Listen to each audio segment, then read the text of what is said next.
My name is Jimmy Hart. I'm the president of the Metal Trades Department of the AFL-CIO. Metal trades workers are comprised of many crafts: iron worker, pipe fitters, electrical, sheet metal, insulators, engineers, cement masons, boiler makers, machinists, chemical workers, office professionals, and laborers are all proud members of America's metal trades unions. I'm blessed and honored to be accompanied by a gorgeous mosaic of metal trades craftsmen, maritime workers, union and industry representatives. We all share a common bond, and more importantly, we understand collectively that the cost of doing nothing is not nothing for America's metal trades unions. There is little wrong with our political institutions or the fabled building over my shoulder that our participation won't resolve. That is why we are here today in force on Capitol Hill, because the Jones Act works and the Philly shipyard matters. Speaking with the representatives, I want to make sure they understand that we stand as a group, as brothers and sisters, in organized labor to make sure that we represent for the best interests of our employees. And federal employees deserve a fair deal, and they must be respected by our elected leaders. American workers deserve pension protection, and because the health and safety of America's metal trades union workers cannot be compromised or jeopardized due to budget cuts. America's metal trades unions will not find solutions to our problems by ignoring them, but by fixing them. However, talk is cheap, for it is the way we organize and use our life every day that tells folks what we stand for and how strongly we believe in the power of working families. Make no doubt about it that this group of activists stand here together today in unequivocal support of the Jones Act. I think it's very important to be here. Right now we have over 200 and something members laid off, and we're coming to talk to different representatives about employment and the Jones Act. We're on the Hill today, and we're going to go see one of our good friends, BENERAL, Congressman from Albuquerque, New Mexico. And we're looking forward to talking to him about issues of the day with the Department of Energy, worker safety, worker production, and funding. I appreciate the stuff that we are getting done here as far as getting this yard back open. It affects all of us as far as us being out of our job, and this should never have happened. None on this stage is surprised at all that suddenly and noisily, all of a sudden, think tanks are sprouting up against the Jones Act. One must wonder about the Koch brothers. What do they aim to gain this time around? Pro-union. It's for the workers, and you know we're here for everybody, and they're there for us. So I've been a Boilermaker for 30 years now at that one particular plant, and all I see us do is we lose. We're losing ground on everything. Back in 1983, there were 300 shipyards in this country, and the number of shipyard workers has shrunk from 186,000 to 94,000 today. Our merchant marine ship force has diminished from 326 in 1982 to 99 today. Ironically, the fact that without the Jones Act, American shipyards would disappear is not mentioned very much by our detractors. I suppose those same detractors would be okay if U.S. Navy contracting started ship builds out to foreign governments. It's national security that we keep the Jones Act working, keeping our domestic shipping as in the United States. It would be sad to see it go overseas and not have the ability to repair our own ships during times of need. Instead of repealing the Jones Act, why aren't we talking about subsidizing the shipbuilding industry? Why aren't we talking about taxing foreign vessels arriving in each American port? We will take our time today to change the narrative and end the talk and willingness of members in Congress to screw our country's maritime workforce through repeal of the Jones Act. We will challenge our opponents on the effect of the Jones Act in Puerto Rico and point out that the act does not prevent foreign flag vessels traveling from other countries from going directly to Puerto Rico.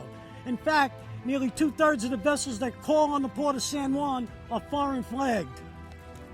We'll point out that the Jones Act does indeed serve a very valuable purpose in maintaining a strong U.S. merchant fleet, just like every other maritime nation does, and we will make our case to supporter and foe alike that if you want to keep the United States as a great maritime power, we must be wise and preserve and protect the Jones Act. Our teams on the Hill will make it perfectly clear to our nation's leaders that disrespect of federal workers must stop. It's time for elected officials to stand up and correct the pay inequities that exist within the ranks of wage-grade federal employees. It's time for Congress to step up and defund attempts by the administration to circumvent civil service law and deny our members the representation and fairness in the workplace that they've earned and deserve. It's time to stop beating up on federal employees, harassing them with shutdowns, denying them their due process. Most of all, it's time to pay back wages to federal subcontractors who were victims of the shutdown.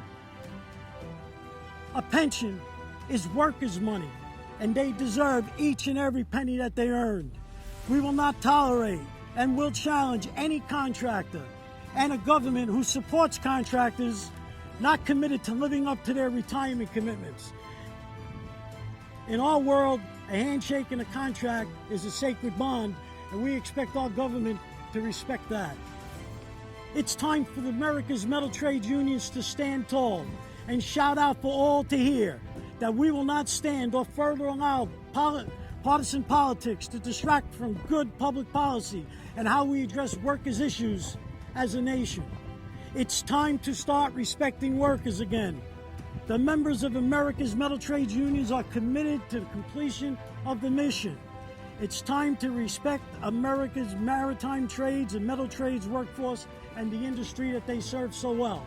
On the Hill, and express our concerns about our pension at the Air Force Base in Tullahoma and also the Ability One Act. Ability One Act will be displacing 27 of our people, and we're 100% behind Ability One Act as long as they do it through attrition. People shouldn't lose their livelihood that they've been out there for 20 years trying to raise their families. I'm going to talk about the Jones Act. The Jones Act is very, very heart of our industry. And as Brother Jim's pointed out, it keeps shrinking and shrinking. We're going through a crisis at the Philadelphia shipyard where we're down from 1,200 people to down to 35. We have the best shipbuilders in America and the most skilled and the most valuable shipbuilders in America. And we're here in order to see if we can get some work for our shipyard so these shipbuilders can go back to work and do what they do best and build American Jones Act commercial ships and any other ships, including government ships. So we're here really to get work back for our guys so they can support their families, send their kids to college, and retire in dignity. We're underpaid in comparison to the private sector. Our benefits aren't so great, but to hear the story told, we're the most overpaid, underworked people in the world, and it's just not true. Yeah, we're here from the West Coast today to just do our part to help, protect the jobs that we have in the shipyards and help keep moving the middle class forward. Still some skepticism about whether or not the industrial base has the capacity to take that on, despite the fact that they're doing great work with the apprenticeship programs in terms of sizing up the workforce there. The last sub that was commissioned, USS South Dakota, again hit its timelines and came back with the highest quality score in the shakedown test run that took place there. So the fact is that the industrial base is definitely rising to the challenge, and I would not support that additional work if I didn't think, if I thought it was going to break the back of the system, but it's not. Ships are manned by union crews, and ships are built by union workers. We're here to support the metal trades on the Jones Act. It's a very important matter to all of us in the metal trades department. That's that. We need that decision sooner rather than later. Okay, so I support Jones Act, have my whole life. Pending today, we had over 1,200 jobs that was lost, that people are unemployed, people can't find jobs, and we're trying to get our brothers and sisters back into the workplace. We have an aggressive schedule on the Hill. We'll be meeting with leadership from both sides of the aisle today. We have a narrative, we have a position, we stand strong as workers. Workers will be respected. The Jones Law works. Shipbuilding is a wonderful craft. It creates lots of jobs. 650,000 jobs in America, over $100 billion in income, in wages, in benefits, in the chain supply.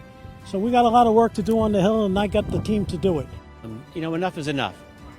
I want our members of Congress to know that we're here, we're not going away, we're going to fight to maintain the rights that we have and to increase our rights. If you want to keep the United States as a great maritime power, we must be wise and preserve and protect the Jones Act.